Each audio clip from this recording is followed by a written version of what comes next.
Welcome and welcome back, everybody, to the OK Grognard Show. Today is Wednesday, June 17th, 2026, 10 a.m. Central in beautiful Lake Geneva, Wisconsin.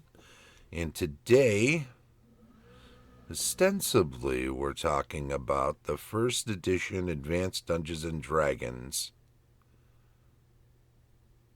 ability score checks.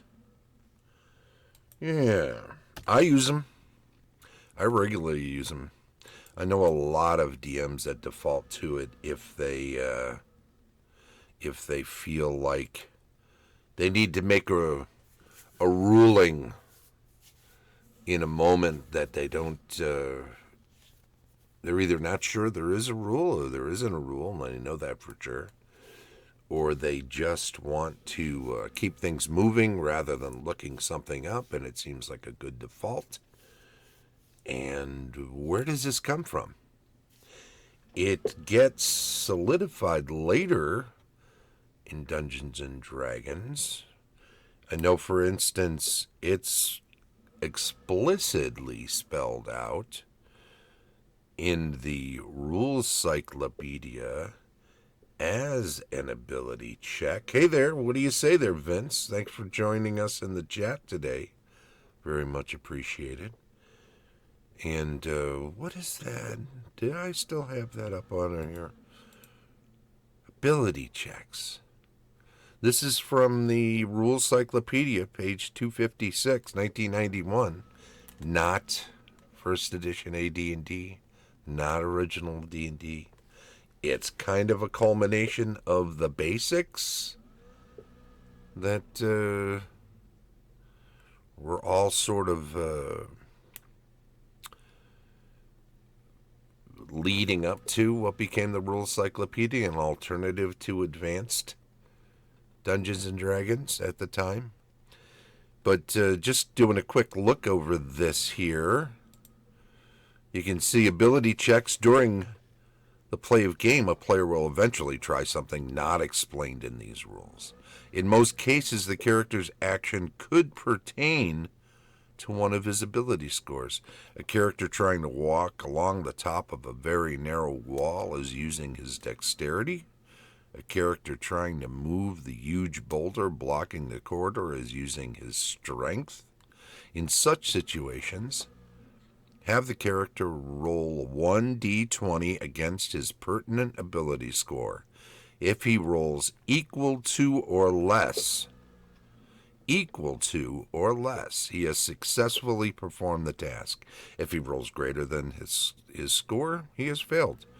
When the task looks exceptionally easy or difficult, the DM can modify the attempt by adding a bonus or penalty to the number the player rolls on the d20.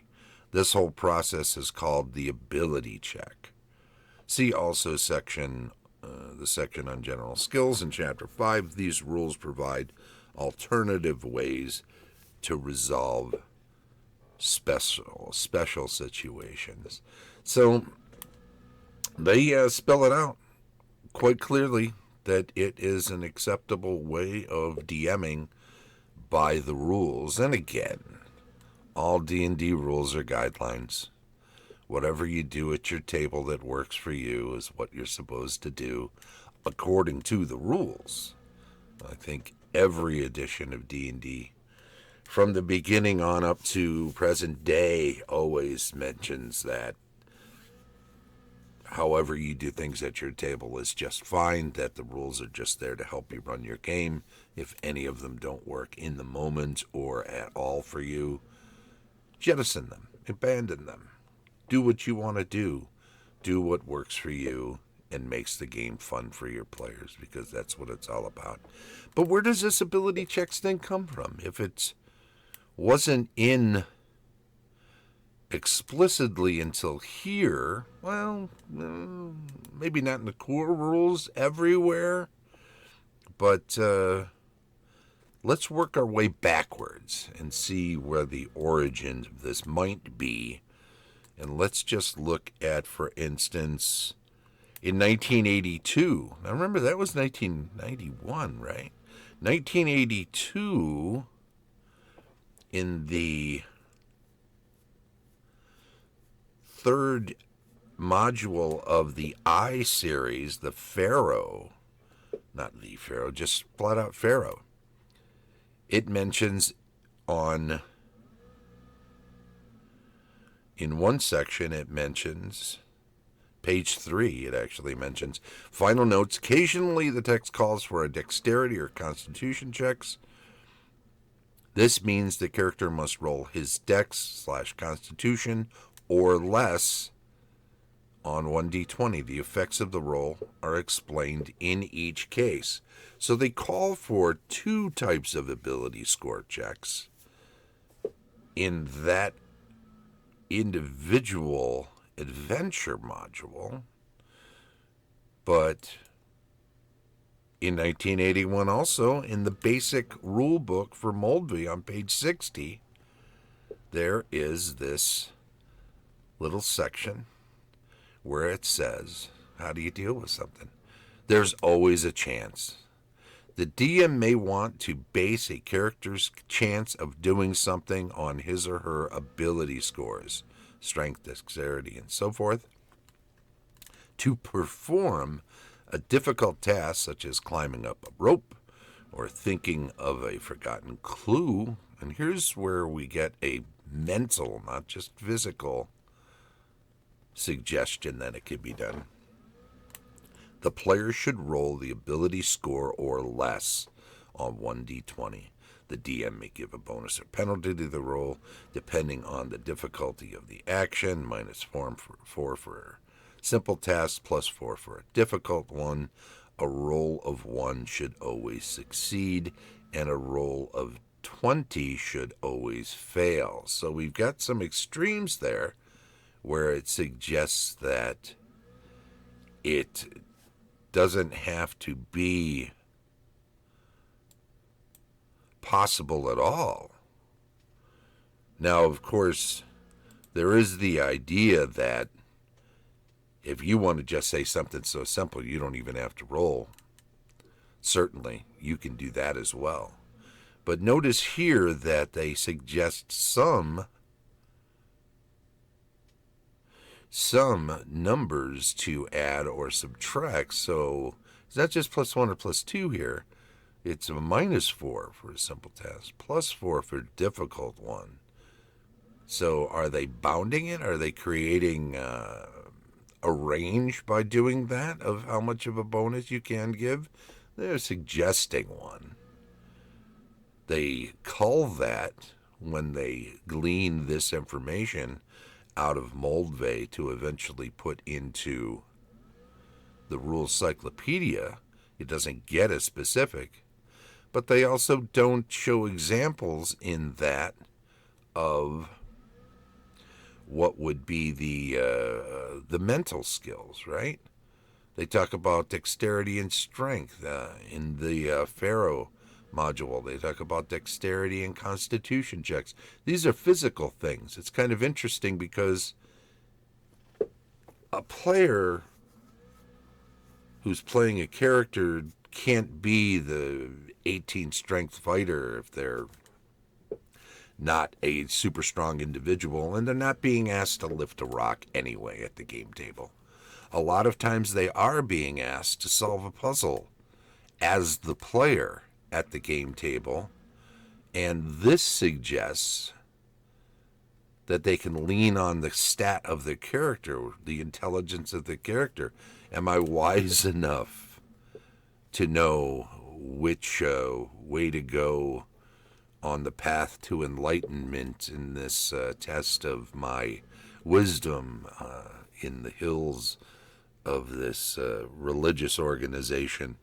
Well, am I wise enough? Is my character wise enough? Well, maybe I can roll a wisdom check in that case. Now, here we've got a situation where they suggest that the strength, dexterity, and so forth. So they're not just saying strength, dexterity, constitution, right? They're suggesting that thinking up a forgotten clue, well, that's certainly not the strength. It's certainly not the constitution or the dexterity.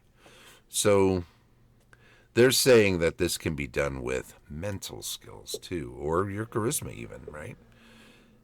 But we can go further back into 1978 and look in just one spell. In the first edition Advanced Dungeons and Dragons, and they talk about in the player's handbook, in the dig spell, that's a 4th level spell. It's on page 76. And notice in this spell, it says any creature at the edge, because this creates a pit, for instance, of such a pit, uses its dexterity score as a saving throw to avoid falling in a hole, with a score equal to or less than the dexterity, meaning that the fall was avoided. Interesting. It is a dex check. It is a very specific example of one, but it's right in there, and it shows you that it is something that was used during first edition Advanced Dungeons and Dragons.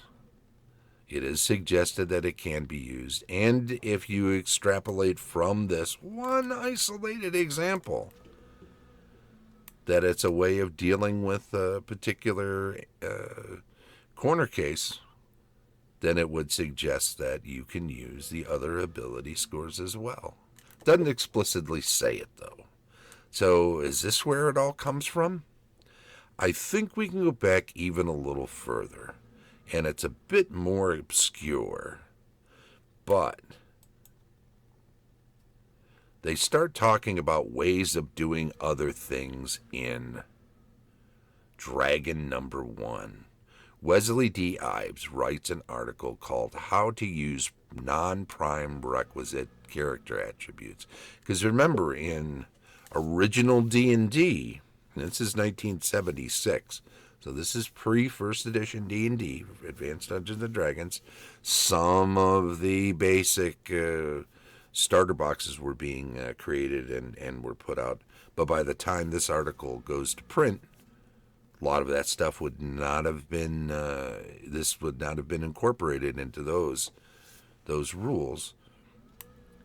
But he suggests in his article, and remember, he's not on staff at TSR, so this is not official, this is not canon, this is not part of any core rules.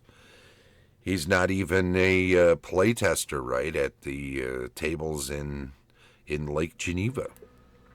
He's a contributor, somebody who writes in other things, and offered up this optional way of adjudicating some of the rules. And he says, whenever a player performs a non-ordinary task or attempts to do so, the referee is usually in a quandary how to determine fairly whether the character can perform the attempted action.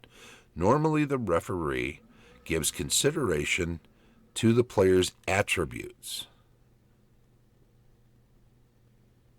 and then more or less wings it, attempting to be fair, usually giving the player a percentage chance of succeeding. Well, let's face it, I'm going to extemporize here and say, hey, Mike, 2 mics. Welcome to the chat in there. I'm going to say that, I'm going to point out that a D20 roll is a percentage roll, each number on a D20 being worth 5%. So if we look at this, and there were other systems at the time that were coming up, not necessarily competitors with Dungeons & Dragons, because they might have been role-playing games that were in different genres, that used percentage dice to overcome difficulties, to navigate the system. And it's just another variation of this. But when he says players' attributes are used and then the DM more or less, or referee rather, more or less wings it, he's talking about telling the player to roll or rolling himself behind the screen against that attribute. And then determining whether there's some task was failed or succeeded at. And he goes on, and he gets pretty deep into the weeds on this. But he does mention that this is something that happens in games. Obviously, as part of the community, he is aware that referees have been using ability score checks of a kind when they have something that they can't otherwise adjudicate by the rules. So he attempts to do something even more intricate with the different types of dice that you can use. He mentions, and he shows examples. He uses this Gorod the Fighter. Where does Gord come from? Is this him giving a nod to Gord the Fighter, or did Gary just so happen to have a fantasy fighter named Gord that was part of his fantasy writings when he was writing the novels? I don't know. I just noticed that myself, right? The die roll, look at this, 42 added to Grod's charisma of 12. So there's a much more intricate system here. It's not just a plus and minus on the roll. He's talking about something that's more akin to what one would have to suggest eventually became difficulty checks, where a number was given in advance. It's not necessarily the ability score, but rather the ability score then enhances whether or not you manage to make the difficulty check, as was done in 3rd edition and beyond. The ability scores at that point, of course, higher ones give you pluses and lower ones give you minuses, but back in the day, they were just static abilities, and if they weren't prime requisites, which give you pluses on experience point totals when you achieved them, then what use were they really, right? In original D&D, there wasn't a lot beyond that. You rolled those scores, but they weren't as intricately used. Just to show out the rest of some of this article, notice he decides when you can apply certain ability scores: strength, any extraordinary physical exertion; intelligence, discovering proper method of operating all mechanical devices, including all magical devices; discerning patterns, deducing cause and effect, recognizing types of layers; learning new languages and skills. All of these things are grouped under potential ability score checks, as he suggests it, because they aren't things that are necessarily detailed in the rules as being able to. And also remember, once again, we're talking about something that normally at the table in original D&D, the player would be asked to use their own intelligence to do these things. And if they can't figure out by trial and error, well, I pull the lever down halfway, I push it up a quarter of the way. If they couldn't figure things out and recognize those patterns and then raise a portcullis, for instance, then what they were doing was failing by not being able to intuit it themselves, using their own personal intelligence, regardless of what the number was on the sheet that it said their PC had as intelligence. Wisdom, there we go, divining the correct path of action, recognizing the function of devices. So being wise enough to know that daggers used for stabbing to use an extreme case. Constitution, all questions of stamina, swimming, running, staying awake, going hungry, etc. Interesting that Constitution, there's some stuff that in 1st edition would be covered in some of the survival guide rules expansions, right? Dexterity, manual manipulation of device. Can I juggle some balls? Can I flaming torches and still fumble? How to make it work and still fumble when the time comes to use it. And balancing and climbing, tying and untying knots, because remember, this was 76. We didn't have the player's handbook yet. We didn't have more details on what a thief could do for various things, and it didn't extrapolate, like in the Dungeon Master's Guide, on what non-thieves could do when it came to climbing up ropes and all of that other stuff. Charisma, believability, persuasiveness, morale of followers. So all of that stuff is suggested as opportunities to use ability scores. He goes into some optional things here where you get increases because of levels. He types of characters, certain types of characters should be better at some things than others. And again, all this was in the first issue of Dragon Magazine under the article How to Use Prime Requisite Character Attributes, all of those ability scores.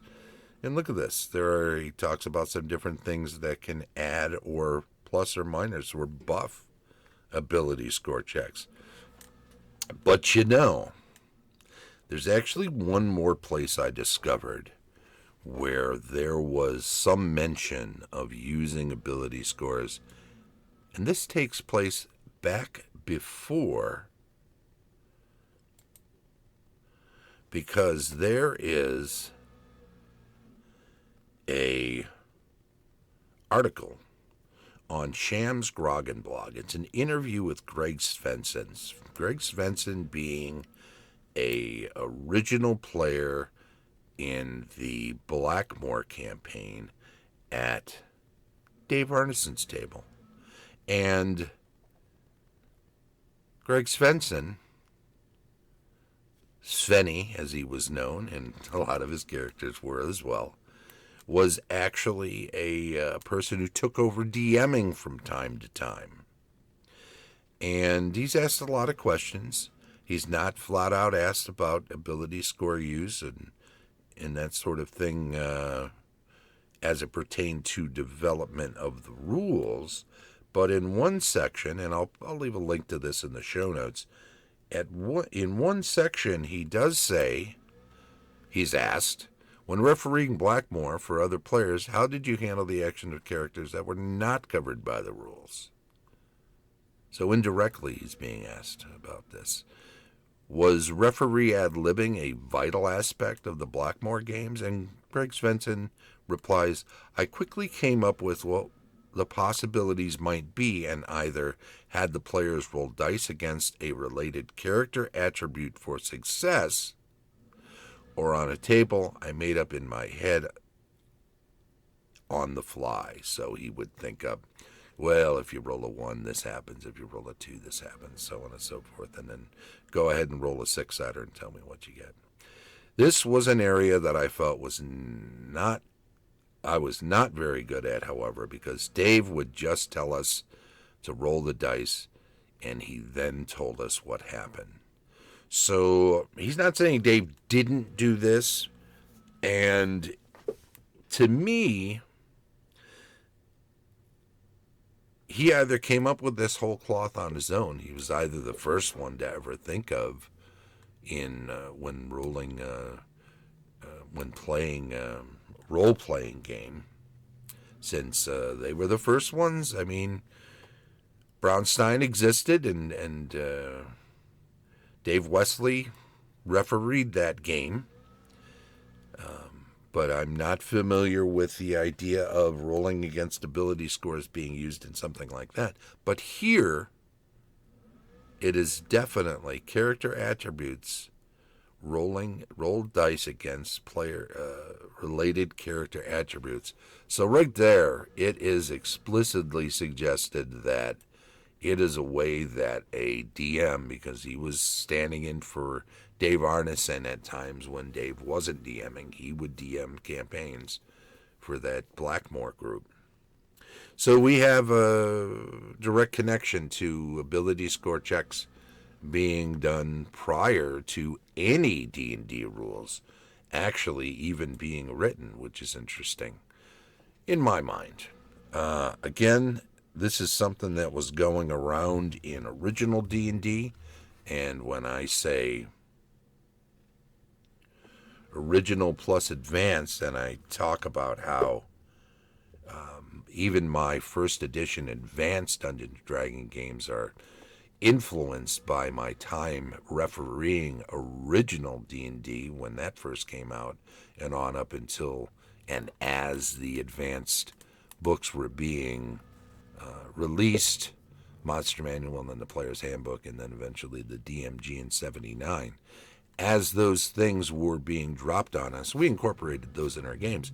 But in the meantime, we were leaning heavily and relying on the original D&D rules to run our D&D games, and until we were given some rule that suggested otherwise, we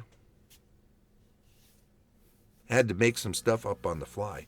And we would use ability score checks kind of in their nascent form because it just seemed obvious to us. And until they were explicit later, as we saw in those sections that in the various sources that I pointed it out, perhaps they weren't part of the game explicitly, but ability score checks in my mind have existed since original D&D, and obviously with that Svensson interview we see that they existed even beforehand. So there you go. That is that's my take on that. Well, it's been a long one. We've got a couple more weeks before the summer hiatus. Next week we'll be talking about EggCon, which comes up in the late July, and I hope everybody is looking forward to that if you can make it. It's going to be a great deal of fun. I know it has been the last couple of years, and this being the third year, it's just going to keep growing, and it's going to be excellent. And then we'll do a first half of the year wind-down show. So we got 2 more shows before we take our break. That'll be on the 1st of July, I want to say, the last show before the hiatus. We'll take 4 weeks off, and then we'll be back. And when we get back, we'll talk about how much fun we had at EggCon and how much we missed you if you didn't make it. So there you go. So today we've been looking at my use, at least, of first edition Advanced Dungeons & Dragons ability score checks. And I would like to say that the show streams live on Twitch each Wednesday at 10 a.m. Central, and it's archived on YouTube. Like, subscribe, follow, and thank you to everybody who was in the chat today. I saw there were a whole bunch of people. I have so much to get through today, though. Almost a half-hour show. Hey, and, oops, where is my... Oh, I see what happened here. I'm going to have to do a little quick scramble to get my Patreon supporters up. There it is.